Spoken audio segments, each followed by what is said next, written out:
crimes than for their prizes. Some carried off a priesthood or the consulship as their spoil. Others won offices and influence in the imperial household. The hatred and fear they inspired worked universal havoc. Slaves were bribed against their masters, freedmen against their patrons, and if a man had no enemies, he was ruined by his friends.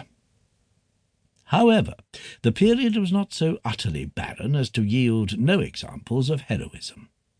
There were mothers who followed their sons, and wives their husbands into exile.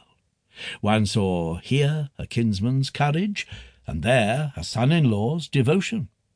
Slaves obstinately faithful even on the rack, distinguished men bravely facing the utmost straits and matching in their end the famous deaths of older times.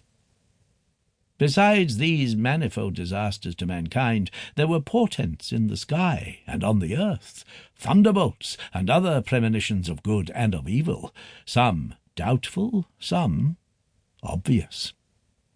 Indeed, never has it been proved by such terrible disasters to Rome, or by such clear evidence, that Providence is concerned not with our peace of mind, but rather with vengeance for our sin.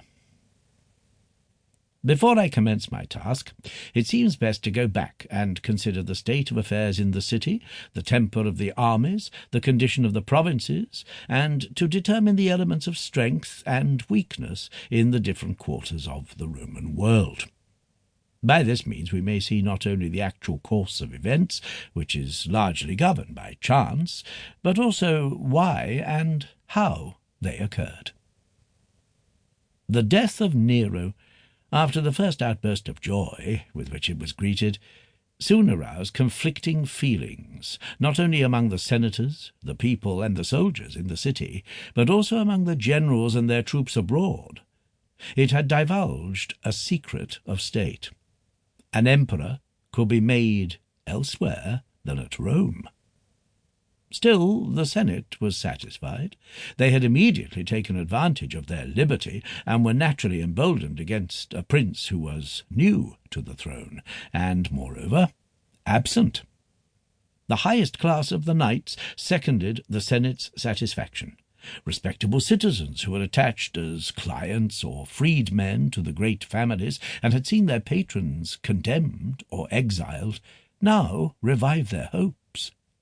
The lowest classes, who had grown familiar with the pleasures of the theatre and the circus, the most degraded of the slaves and Nero's favourites, who had squandered their property and lived on his discreditable bounty, all showed signs of depression and an eager greed for news.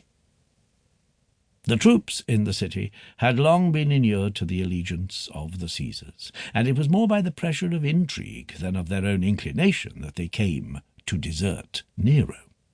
They soon realized that the donation promised in Galba's name was not to be paid to them, and that peace would not, like war, offer opportunity for great services and rich rewards. Since they also saw that the new emperor's favour had been forestalled by the army which proclaimed him, they were ripe for revolution, and were further instigated by their rascally prefect Nymphidius Sabinus, who was plotting to be emperor himself.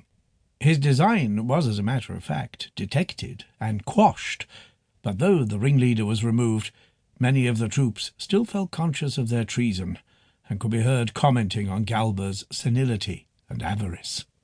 His austerity, a quality once admired and set high in soldiers' estimation, only annoyed troops whose contempt for the old methods of discipline had been fostered by 14 years of service under Nero. They had come to love the emperor's vices as much as they once reverenced their virtues in older days. Moreover, Galba had let fall a remark which augured well for Rome, though it spelt danger to himself. "I do not buy my soldiers," he said. "I select them." And indeed, as things then stood, his words sounded incongruous. Galba was old and ill. Of his 2 lieutenants, Titus Vinius was the vilest of men, and Cornelius Laco the laziest.